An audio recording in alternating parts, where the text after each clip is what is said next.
Plaza Pública, en Onda Regional de Murcia.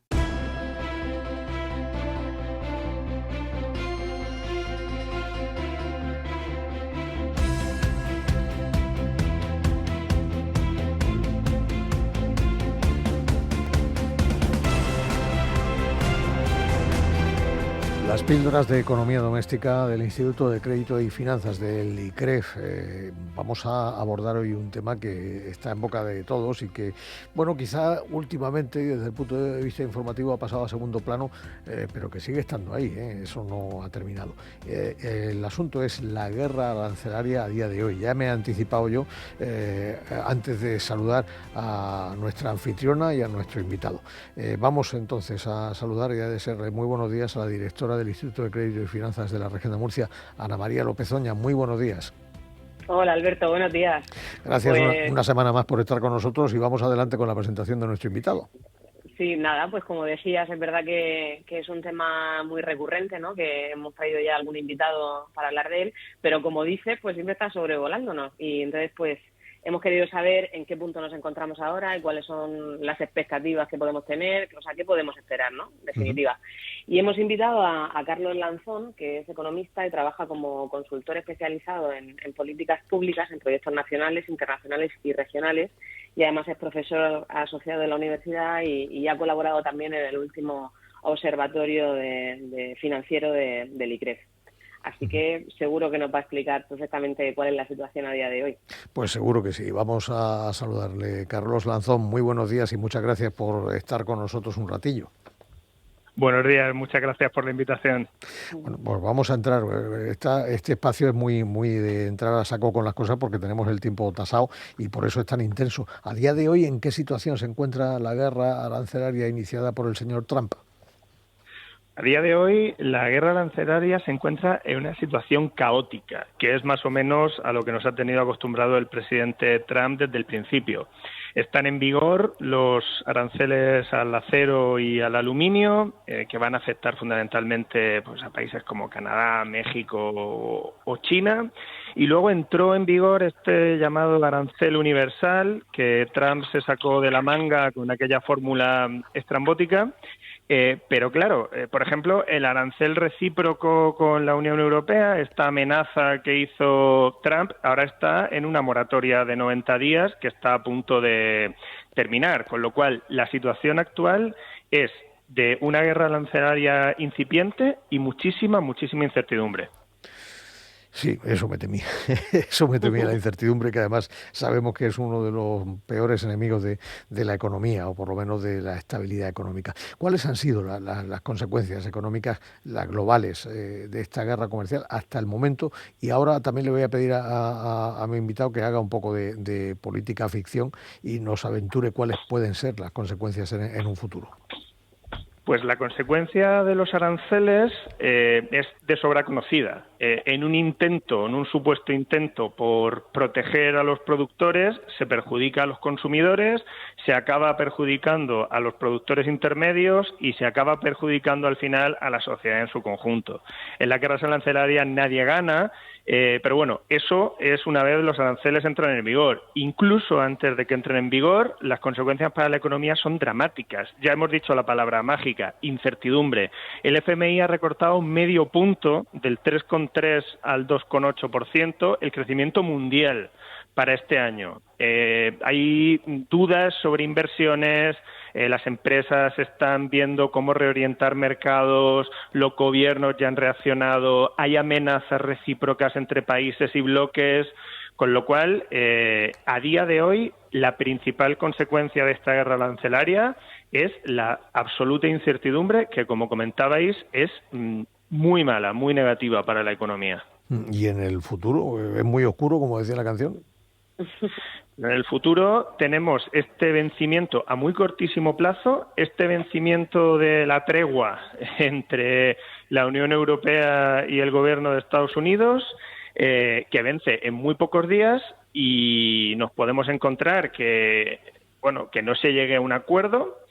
que estos aranceles acaben entrando en vigor. Estos aranceles, la amenaza se ha hablado de aranceles del 50% a los productos europeos en general, y las contramedidas de la Unión Europea a más de 1.600 productos estadounidenses, con lo cual las consecuencias para la economía de no llegar a un acuerdo, y llegar a un acuerdo con Trump siempre es complejo, miremos casos anteriores, pueden ser dramáticas. Vaya, pues sí, no es un futuro halagüeño. Sectores, ¿hay algunos que hayan resultado más afectados como consecuencia de estas políticas proteccionistas? ¿Cuáles serían los más vulnerables? Si la situación, además, como podría ser, se agrava. Pues a día de hoy, como comentaba antes, el acero y el aluminio ya tienen aranceles fijados, hay una previsión de subida adicional, también hay aranceles a los automóviles, hay pendiente un arancel a los productos agrícolas y claro, esto puede afectar a un montón de sectores. Si se generalizan los aranceles, nos podemos encontrar con problemas en los productos energéticos, en los productos farmacéuticos o incluso en bienes intermedios como los envases metálicos. Como digo, esto no solo puede afectar gravemente a Europa, sino que las propias medidas, el encarecimiento de los productos y los aranceles recíprocos pueden afectar incluso a empresas estadounidenses. Es que al final no solo compra productos el consumidor final, también hay un encarecimiento de los bienes intermedios. Claro, sí. Y las consecuencias para los consumidores americanos también están ahí, que esa es otra cuestión que convendrá observar en el futuro. Pero vamos a mirarnos un poco el ombligo porque, oiga, al fin y al cabo estamos en la región de Murcia. Así que en la economía murciana, ¿en qué aspectos puede verse más afectada por estos aranceles que llegan de Estados Unidos? Pues la economía murciana es, según los datos de comercio internacional, es la séptima economía en volumen de exportaciones a Estados Unidos, es la sexta en términos relativos, ¿no? En exposición, con un 4,4% de sus exportaciones, pero es que hay estudios que, analizando la composición de las exportaciones, estiman que la región de Murcia se puede encontrar en el tercer puesto de las comunidades autónomas más afectadas, solo por detrás de Andalucía y Cataluña.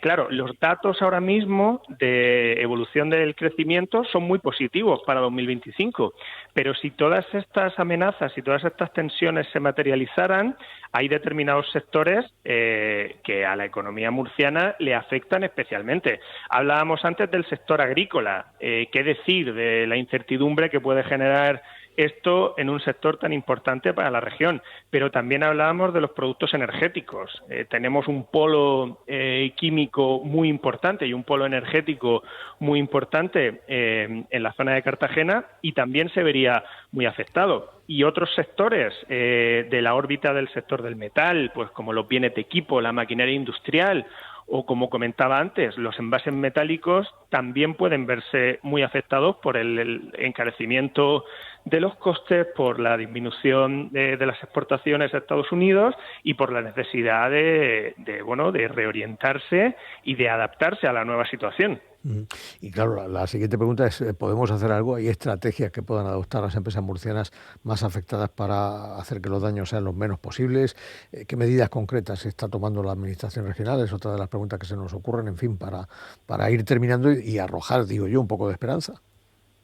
Sí, hay esperanza porque Estados Unidos no es el único mercado de las empresas murcianas y tampoco de las empresas españolas. De hecho, es cierto que dentro de los países europeos la exposición de España está mucho más contenida. En el caso de la región de Murcia, es verdad que por determinadas características de sus sectores productivos, pues la situación es un pelín más compleja, pero bueno, ya tenemos sobre la mesa el plan de respuesta del Gobierno central, que es básicamente financiación. Aquí lo que se busca es parar el golpe, ¿no?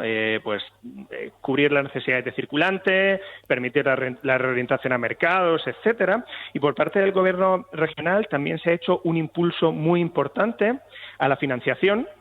Ahora mismo, en estos tiempos de incertidumbre, lo más importante es conseguir absorber el shock y mantenerse. Y a futuro, pues será muy importante la reorientación de mercados, la ampliación de mercados, esto que se conoce como la diplomacia económica, es decir, intentar buscar pues otros mercados de exportación, por ejemplo en África, por ejemplo en Latinoamérica, por ejemplo en el sudeste asiático. Y claro, esto obviamente lo tendrán que hacer las empresas, tendrán que hacer un esfuerzo muy importante de reorientación y modernización, pero aquí el impulso y la ayuda de las administraciones y particularmente pues de la administración regional será muy importante, claro. Bueno, pues seguramente que tendremos que volver a hablar en el futuro de los aranceles. Ya hemos situado el horizonte muy cerca en cuanto a la Unión Europea se refiere y tendremos que seguir observando. Pero lo de hoy, este resumen que nos ha hecho Carlos Lanzón, nos resulta particularmente útil para saber cómo estamos y cómo podemos estar. Así que nuestro doble agradecimiento, como siempre, como no, a la directora del ICREF, Ana María López Oña, y como no, también a nuestro invitado Carlos Lanzón. A los dos, gracias y buen día, buen fin de semana. Muchísimas Muchas gracias. Buen fin de semana.